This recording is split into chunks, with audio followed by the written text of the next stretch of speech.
और बड़ी खबर, अगला युद्ध जल्द हो सकता है। आज थल सेना के प्रमुख जनरल उपेंद्र द्विवेदी ने ये बात कही है, जिसके बाद पूरे दिन इसकी चर्चा हो रही है। उन्होंने ये भी कहा कि हमें उसके अनुसार तैयारी करनी होगी और इस बार हमें मिलकर ये लड़ाई लड़नी होगी।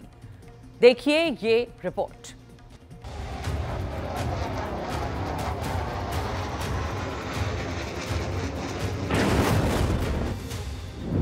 क्या सीमा पर एक और युद्ध होने वाला है?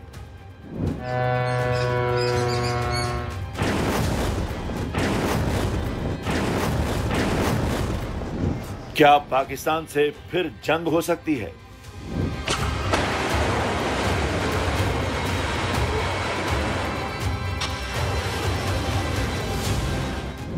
क्या LAC पर नई जंग छिड़ सकती है?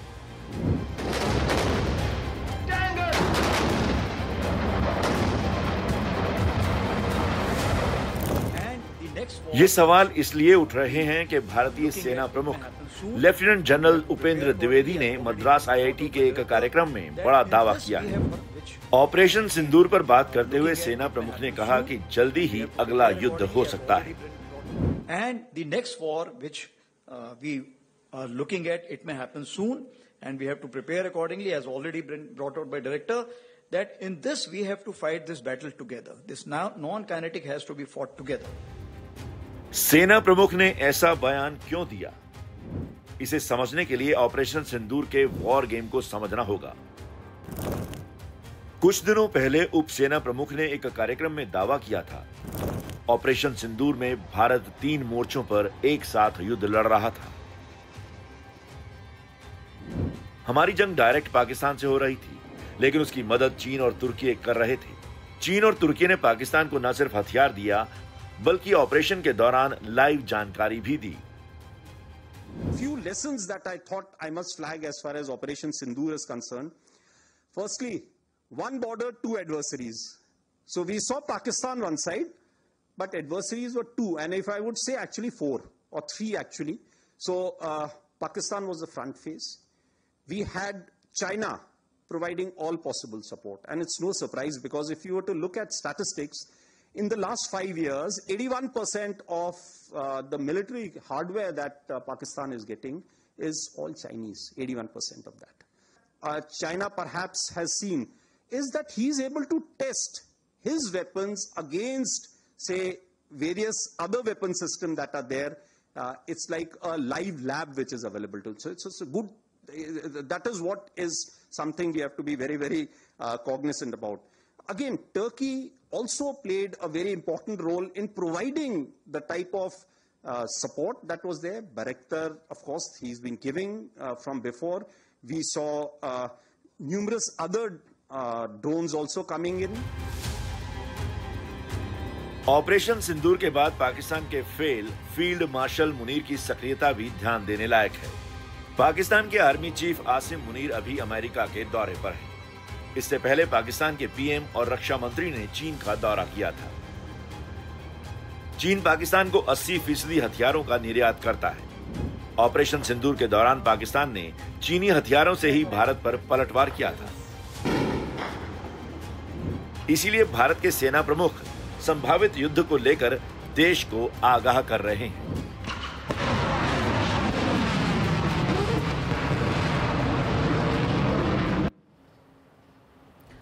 तो इस बयान के बाद हमने 2 विशेषज्ञों से बात की है, डिफेंस एक्सपर्ट से बात की है। सुनिए वो क्या कहते हैं, मेजर जनरल KK सिन्हा और air vice marshal PK Srivastava. देखिए, जो हमारे थल सेना अध्यक्ष हैं जनरल उपेंद्र द्विवेदी जी, वो IIT के अंदर में लोगों से बात कर रहे थे और वो उन्हीं चीज को व्याख्यान कर रहे थे जो कि जग जाहिर है, जो कि डिक्लेयर्ड है और उसको हर एक संसद में भी इसकी गूंज उठी है। देखिए, सबसे पहले ऑपरेशन सिंदूर तो कोई इसका सीज फायर का मतलब है ये थमा है, रुका नहीं है। It has not been stopped, वो कंक्लूड नहीं हुआ है। इसलिए कंक्लूड नहीं हुआ है कि ये रिट्रीब्यूशन था टुवर्ड्स द, जो उन्होंने 2 चीजें की थी और उसका खुल करके आया है कि हमने क्या अचीव किया है।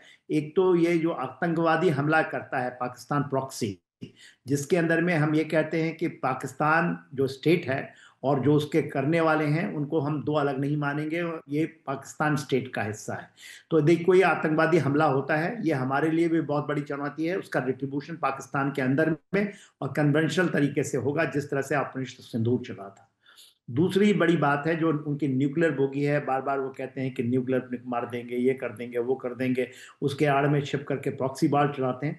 तो proxy war is the part of Pakistan के जो स्टेट है, उसके पॉलिटिकल सहमति है, ये माना जाएगा।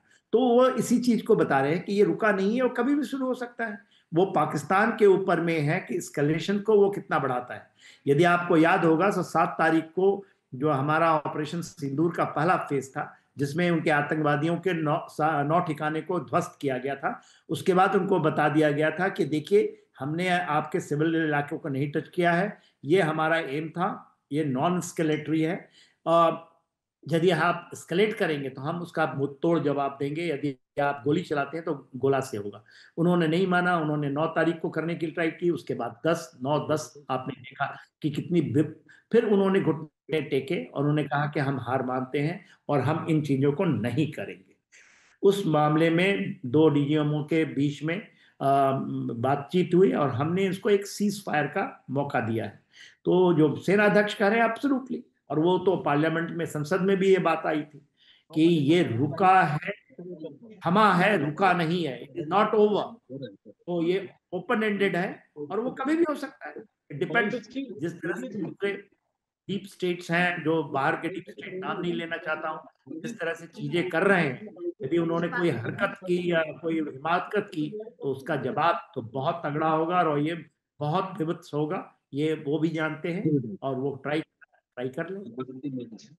ओके, देखिए, ये जो प्रश्न है कि हमारे जो थल सेना अध्यक्ष हैं, उन्होंने आईआईटी मद्रास में जो बोला है, तो उसका अगर हम आकलन करें तो उन्होंने किस कॉन्टेक्स्ट में बोला है। वहां पे जो रिसर्च सेंटर है, वहां पर जाकर के उन्होंने बोला है। उसका मतलब यह है कि अपने देश के जितने इंजीनियर्स हैं, रिसर्चर्स हैं और जितने स्कॉलर्स हैं, क्योंकि उनका विश्वास है कि जो हमारी लड़ाई होगी अगली, वो स्कॉलर सोल्जर्स की भी जरूरत पड़ेगी, इंफॉर्मेशन सोल्जर्स की भी जरूरत पड़ेगी, उसमें नॉलेज सोल्जर्स की भी जरूरत पड़ेगी। वो लड़ाई सिर्फ जो यूनिफॉर्म सोल्जर्स हैं उनके जरिए नहीं होगी। किसी भी देश की लड़ाई को हमें जब पूरी तैयारी करनी पड़ती है, उसमें whole of nation state, whole of nation approach होती है कि देश की पूरी शक्ति लगती है, सारे लोगों की शक्ति लगती है, चाहे वो आपके प्रोडक्शन सेंटर्स हो, चाहे वो आपके रिसर्च सेंटर्स हो, चाहे वो आपके इंडस्ट्रियल हब्स हो, चाहे वो आपकी सप्लाई चेन्स हो। बिकॉज इन सब की जरूरत एक अच्छे सामरिक दृष्टिकोण से बहुत जरूरी होता है। तो जहां तक मेरा अनुमान है, जब वो कह रहे थे, वो एक आह्वान कर रहे थे देश को कि आप सतर्क रहिए। जिस तरह की स्थितियां हैं बॉर्डर पर, तीनों बॉर्डर्स पे, चाहे वो पाकिस्तानी बॉर्डर हो या बांग्लादेशी बॉर्डर हो या वो चाइनीज बॉर्डर हो, जिस तरह की हमारी स्थितियां हैं और जिस तरीके से जियोपॉलिटिकल सिचुएशन है, ग्लोबल सिचुएशन है, उसमें किसी भी युद्ध की संभावना नकारी नहीं जा सकती है। तो देश को हर समय तैयार रहना पड़ेगा। आपको एक बात और बता दें आपके माध्यम से दर्शकों को कि देश की सेनाएं हमेशा तैयार रहती हैं, लेकिन देश को भी तैयार करना पड़ता है कि ये ऐसे क्षण हैं जो अपने आप में आपको एक संबल देते हैं, अपने आप को सजग करते हैं, और जिसको हम अबंडेंट कॉशन बोलते हैं, उसको लेकर चलना पड़ेगा देश को। भारत के सेना प्रमुख लेफ्टिनेंट जनरल उपेंद्र द्विवेदी ने पाकिस्तान के फील्ड मार्शल जनरल मुनीर पर तंज कसा है। देखिए ये रिपोर्ट कि क्या है पूरा मामला। एक देश जिसकी बुनियाद झूठ की नींव पर पड़ी, उसका नाम है पाकिस्तान। धर्म के नाम पर जनता को बरगलाना, झूठे सपने दिखाकर जनता को ठगना, भारत के खिलाफ भड़काकर शासन करना, यह पाकिस्तानी सेना और सरकार का शगल है। इसी साल पहलगाम आतंकी हमले का बदला लेने के लिए भारत ने जब 7 मई को ऑपरेशन सिंदूर लॉन्च किया, तो 80 से 90 घंटे भी पाकिस्तान टिक नहीं पाया।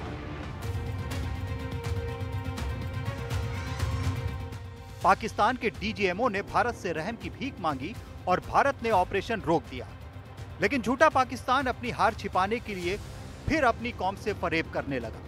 पाकिस्तानी आर्मी चीफ मुनीर पता नहीं किस खुशफहमी में ऑपरेशन सिंदूर के बाद फील्ड मार्शल बन गए। भारत के सेना प्रमुख लेफ्टिनेंट जनरल उपेंद्र द्विवेदी ने फील्ड मार्शल मुनीर पर करारा तंज कसा। So narrative management system is something which we realize in a big way because victory is in mind. It's always in mind. If you ask to a Pakistani whether you lost or won, you say, my chief has become field marshal, we must have won only, that's why he's become field marshal. Army chief ने पाकिस्तान को ही नहीं फटकारा, बल्कि देश में operation सिंदूर पर सवाल उठा रहे लोगों को भी जवाब दिया। सेना प्रमुख ने कहा कि पहलगाम आतंकी हमले के बाद देश स्तब्ध था। रक्षा मंत्री ने कहा कि अब बस बहुत हो गया, ऑपरेशन के लिए खुली छूट दी गई। पहले 100% पॉलिटिकल विल होनी चाहिए और दूसरा, अगर आप सेना का प्रयोग करना चाहते हो तो आपको फुल फ्रीडम ऑफ ऑपरेशन देना पड़ेगा।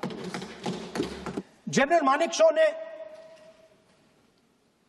इंदिरा गांधी जी से कहा कि मैं ऑपरेशन गर्मी में नहीं कर सकता हूं, नहीं करूंगा,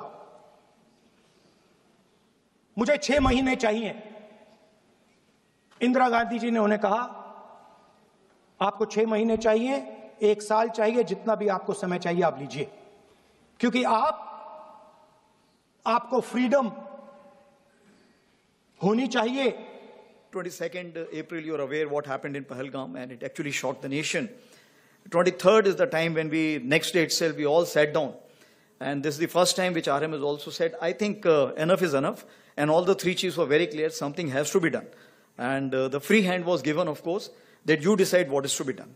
And that is the kind of a confidence with the political directions and political clarity for the first time we saw. Operation Sindoor रोकने पर विपक्ष ने कई बार सवाल उठाए। लोकसभा में नेता प्रतिपक्ष राहुल गांधी ने ये तक कह दिया था कि सरकार ने हमारे पायलट के हाथ बांध दिए थे। सेना के बयान ने विपक्ष के इन आरोपों को भी खारिज कर दिया। Meaning you went into Pakistan, you attacked Pakistan, and you told our pilots do not attack their air defense system. Meaning you told our pilots go and attack and face the air defense system of Pakistan. Meaning you tied their hands behind their back. We were able to get there at least 2 command and control centers in like Murid and Chaklala that I have shown you one of the pictures. At least 6 radars, some of them big, some of them small. 2 SAGW system that is in Lahore and Okara. Then of course runway at Sargoda and Rahimya Khan. 3 hangars that we attacked. One was of course Sukur, the UAV hangar, the Bholari hangar of AEWNC, and Jacobabad, the F-16 hangar.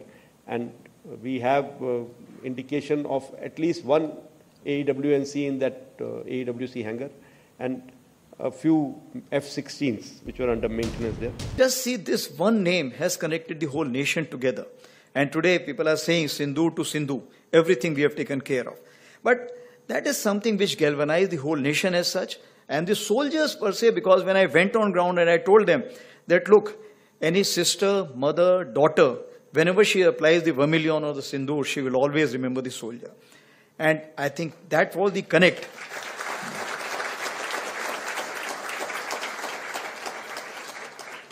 And I think that was the connect which they brought the whole nation together for one cause. And that is the reason I think the whole nation was saying, why have you stopped? I think that's the question which was being asked. But of course, that has been amply answered by. Pakistan ये सोचता था कि वो भारत में आतंकी हमला करता रहेगा, भारत कुछ नहीं करेगा। लेकिन ऑपरेशन सिंदूर के दौरान भारत ने पाकिस्तान के इस भ्रम को तोड़ दिया।